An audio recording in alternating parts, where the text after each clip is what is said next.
अपन ने अपना टॉपिक चल रहा था डाइजेस्टिव सिस्टम, उसमें चल रहा था टीथ, है ना। टीथ के बारे में अपन ने क्या क्या पढ़ लिया था, सूत्र पढ़ लिया था। तो आज अपन क्या पढ़ेंगे, उसके फंक्शन के बारे में पढ़ेंगे, और है ना टीथ के बारे में पढ़ेंगे, टीथ कब आते हैं ना बच्चे में, और कितनी, जैसे है ना दूध के दांत बोलते हैं ना, दूध के दांत कितनी उम्र में आते हैं और कितनी उम्र में है ना चले जाते हैं ना। तो अपना क्या चल रहा था, डाइजेस्टिव सिस्टम। तो माउथ पढ़ रहे थे, माउथ में क्या पढ़ रहे थे अपन, डाइजेस्टिव, वो सॉरी, माउथ में पढ़ रहे थे टीथ, है ना।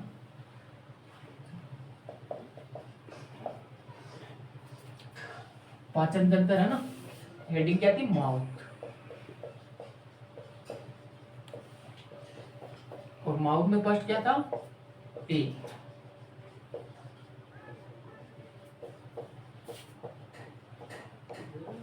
तो चाइल्ड, तो टीथ का क्या पढ़ रहे थे अपन, formula, teeth of formula, formula of teeth.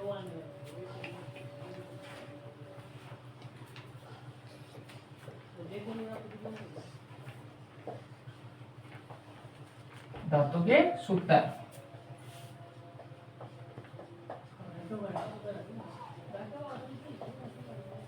क्या पढ़ रहे थे अपन, दांतों के सूत्र, है ना। तो चाइल्ड का मैंने बताया था ना आपको, चाइल्ड का क्या बताया था, उसमें क्या नहीं होता, प्रीमोलार एब्सेंट होता है।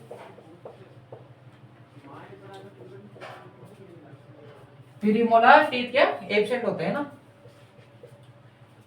ये तो दांतों का है ना, चाइल्ड का, जो चाइल्ड के दांत होते हैं ना उनके सूत्र है। कितने होते हैं चाइल्ड में दांत, 20 होते हैं ना। अब अपन पढ़ेंगे क्या,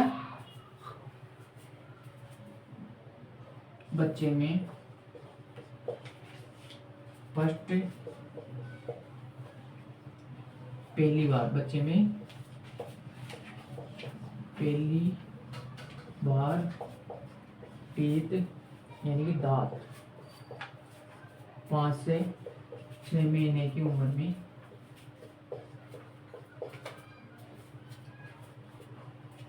ये उम्र में बच्चे की पहली बार दांत 5 से 6 महीने की उम्र में दिखाई देते हैं,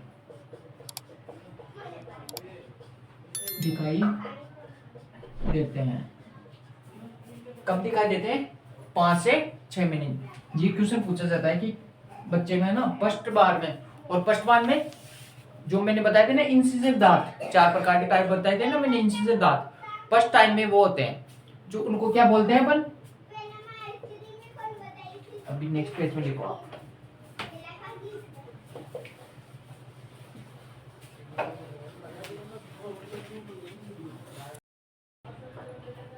है ना। 5 से 6 महीने में कौन सा टीथ आते हैं, इंसिजर होते हैं ना, incisor, incisor, incisor, incisor teeth. सबसे पहले लोअर टीथ आते हैं ना, इंसाइजर, और लोअर यानी कि नीचे वाले, है ना, इंसाइजर टीथ आते हैं पहले।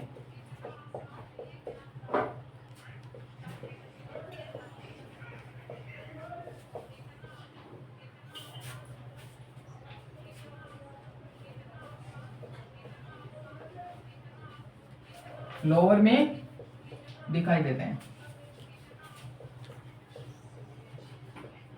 लोअर साइड दिखाई देते हैं। इंसाइजर दांत पहली बार है ना लोअर साइड में दिखाई देते हैं, किसमें, चाइल्ड में। और कंप्लीट चाइल्ड में टीथ आते हैं ना, उनके नाम से है ना, मिल्क टीथ भी बोलते हैं उनको, लिख लो आप, मिल्क टीथ यानी कि दूध के दांत, और देसी दूध दांत टीथ, इन नाम से भी जाना जाता है। मिल्क टीथ भी, देसी दूध दांत भी, टीथ भी बोला जाता है। और है ना 5 से 6 महीने में क्या हो जाता है, 5 से 6 महीने में फर्स्ट बार है ना दांत दिखाई देते हैं बच्चे के। और ये 20 दांत होते हैं ना पूरे टोटल, ये कितनी उम्र में आ जाते हैं, पूरे दांत मिल्क टीथ यानी कि दूध के दांत। पूरे दांत बच्चों में पूरे दांत 5 से 6 साल की उम्र में आ जाते हैं, उम्र में आ जाते हैं।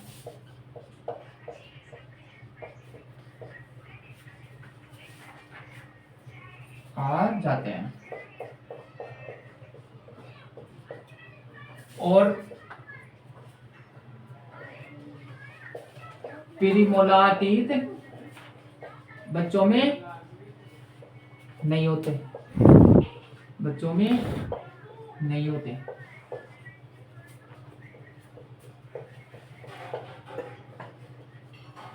प्रीमोलार टीथ तो बच्चों में नहीं होते। और पूरे दांत है ना 5 से 6 साल की उम्र में आ जाते हैं। कितने? 20 दांत बच्चों में है ना। और अगर बच्चे है ना जन्म लेते हैं ना, उस टाइम पे अगर टीथ प्रेजेंट है बच्चे के, तो उसको बोला जाता है नेटल टीथ। बच्चे के जन्म के टाइम, बच्चे के जन्म के टाइम टीथ, जन्म के टाइम दांत होना, उसको बोलते हैं नेटल, नेटल टीथ। क्या बोलते हैं उसको? नेटल दांत। बच्चे के टाइम, जब बच्चा जन्म लेता है ना, उसी टाइम पे अगर बच्चे के ना दांत दिख रहे हैं ना, तो उसको बोलते हैं अपन नेटल दांत। तो ये स्टार्ट कर लेना आप। ये क्वेश्चन क्रमोलॉजी है, ये पूछी जा सकती है।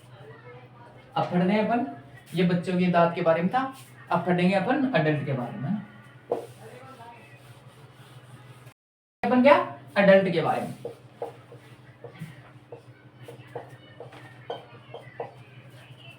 तो फॉर्मूला क्या था अडल्ट का?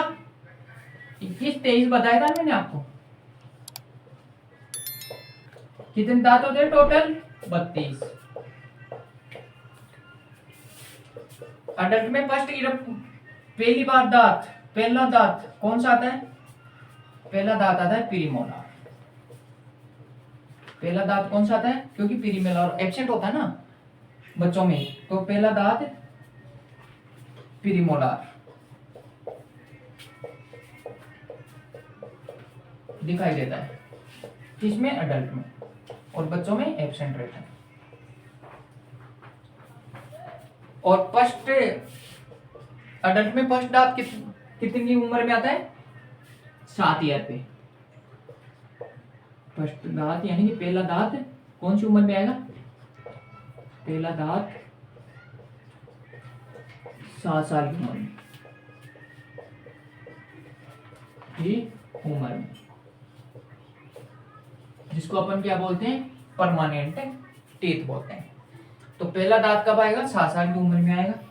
पहला दांत प्रीमोलार दिखाई देता है अडल्ट में। ये था अपने टीथ के बारे में। अब टीथ का अपन है ना फंक्शन लिखते हैं, और टीथ का ना डायग्राम भी बनाते हैं। तो अपन डायग्राम बनाते हैं ना टीथ का। टीथ कहाँ स्थित होता है पता है? मैंडिबल बोन, जो ये अपनी बोन होती है ना, इसमें स्थित होता है। ये क्या है? जो केविटी है। जब अपन स्केलेटल सिस्टम पढ़ेंगे ना हड्डियों के बारे में, जब मैं बता दूंगा कहाँ स्थित होता है ना। अभी तो अपन डायग्राम बनाते हैं।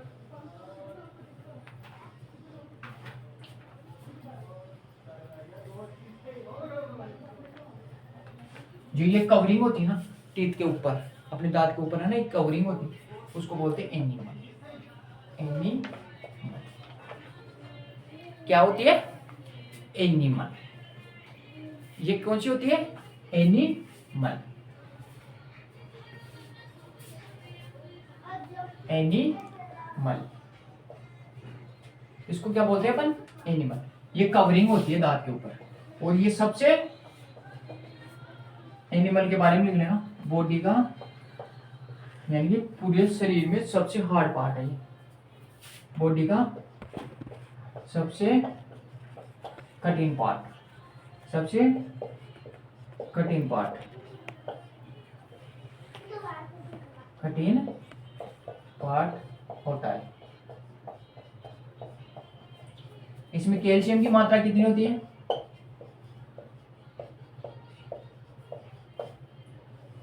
कैल्शियम की मात्रा होती है इसमें क्या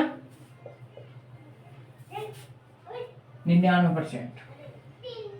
बॉडी का 99% कैल्शियम है ना इस एनिमल के इसमें एनिमल जो ये कवरिंग होती है ना, ये कवरिंग इसी की बनी होती है 99% कैल्शियम की।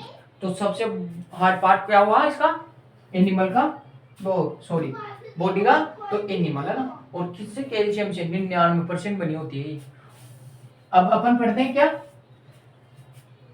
इसमें है ना, ऐसे यूं करके, और ये है अपनी pulp cavity. Pulp cavity, cavity मतलब होता है बुआ। पल्प केविटी में क्या होता है, ब्लड सप्लाई होती है हार्ट में, ये हार्ट में सॉरी हार्ट में क्या टीथ में ब्लड सप्लाई, ब्लड वेसल्स। जब भी तो है ना, जैसे अपने है ना दांत उपड़ते हैं ना तो ब्लीडिंग होती है, या उपाड़ते हैं ना तो दर्द होता है, तो उसी के कारण होता है, इसी के कारण होता है, क्योंकि इसमें है ना ब्लड सप्लाई होती है। तो ब्लड सप्लाई होती है ना ब्लड वेसल्स, तो ब्लड वेसल्स की वजह से क्या होता है अपने, और ये किस में पाई जाती है, ये पल्प केविटी होती है ये वाली। इसको क्या बोला जाता है, पल्प केविटी बोला जाता है। इसमें क्या होती है, ब्लड सप्लाई होती है। ये टीथ है अपना,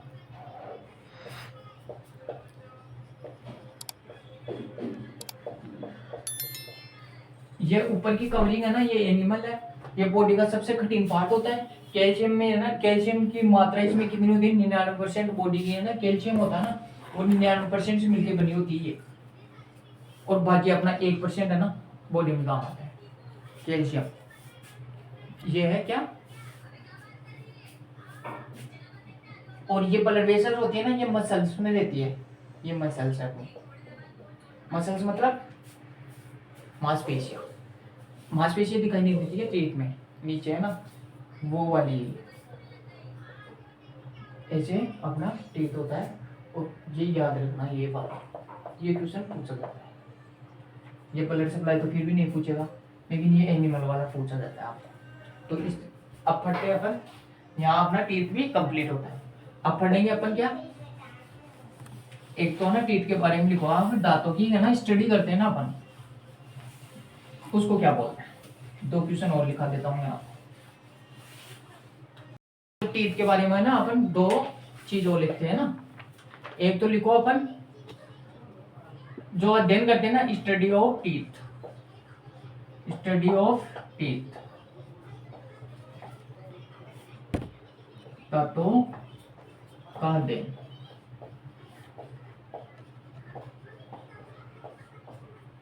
दांतों का अध्ययन क्या आता है, ओडेंटोलॉजी।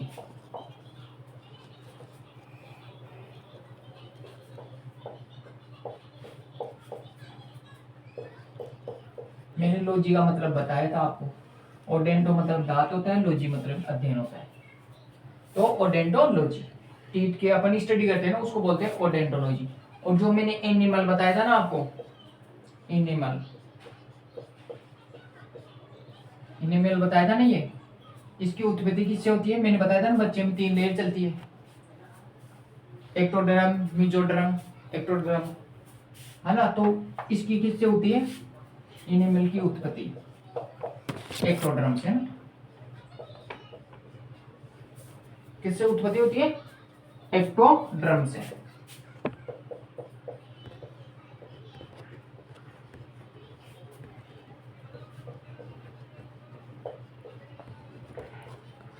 किससे उत्पत्ति होती है, एक्टोडर्म से। ये था टीथ के बारे में। अब लिखते हैं अपन, अब क्या पढ़ेंगे दूसरा इसमें, माउथ में टंग पढ़ेंगे, अपनी जीभ के बारे में। अब अपन पढ़ेंगे क्या, टंग, टंग यानी जीभ, जीभ, जीभ का क्या काम करती है, जीभ करती है तो सलागा का काम करती है, एक अपने टेस्ट का पता लगाती है, एक अपन को बोलने में काम आता है ना। ये कौन सी मसल्स है, वोलेंट्री मसल्स, वोलेंट्री मसल। जीभ किससे अटैच होती है, हायोइड बोन से। जो अपनी हायोइड बोन है ना, इसका बेस होता है ना जीभ का, पीछे का ना, वो किससे जुड़ा होता है, हायोइड बोन से। तो base of tongue, hyoid bones.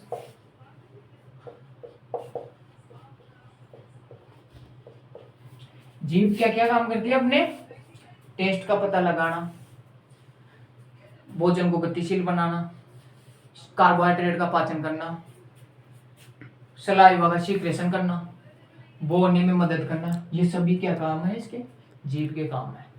जीभ के अध्ययन को क्या बोलते हैं? मैंने बोला था ना अभी, स्टडी ऑफ टंग। तो जीभ का अध्ययन।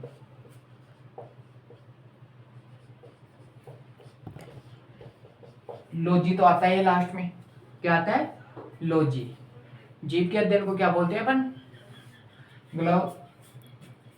ग्लोसोलॉजी।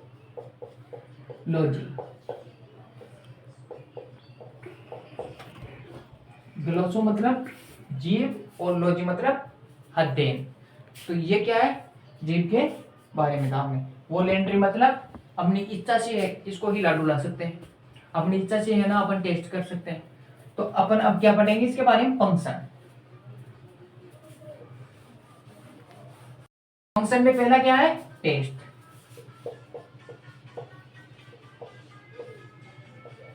टेस्ट करना है ना। तो टेस्ट में क्या करते हैं अपन? टेस्ट में क्या होता है? अपन है ना, जैसे है ना मीठा खाया तो उसका है ना अपन को पता कैसे लगता है? जीभ से तो पता लगता है। स्किन पे लगाओगी, स्किन पे थोड़ी पता लगेगा आपको कि मीठा है या कड़वा है, कुछ भी है। जीभ से पता लगेगा ना कि ये तो मीठा है या नमक है, कुछ भी है ना। तो ये इसी के फंक्शन है, किसके? टंग के। दूसरा फंक्शन क्या होता है? दूसरा फंक्शन होता है स्पीच। स्पीच यानी बोलना। तो अपन जीभ के बिना बोल नहीं सकते, तो जीभ भी क्या करती है? बोलने का काम करती है। फिर तीसरा क्या है? मस्टिकेशन। मस्टिकेशन का मतलब क्या है? भोजन को गतिशील बनाना।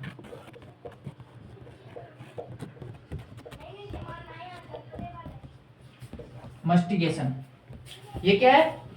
ये तीन है, इसके क्या है? एक तो टेस्ट करना, एक स्पीच यानी बोलने का काम करना, मस्टिकेशन यानी गतिशील बनाना भोजन को। अब है ना अपन कल पढ़ेंगे क्या?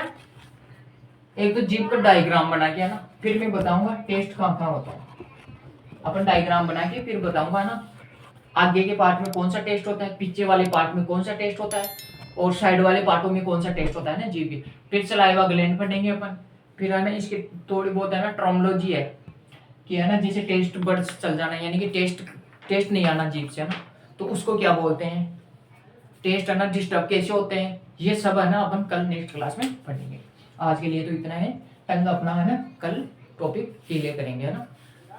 और आप मेरे को कमेंट करके बताना टीथ पर ने पढ़ाई दिया, अपना डाइजेस्टिव सिस्टम चल रहा है, और आप मेरे को कमेंट करके बताना, है ना। धन्यवाद।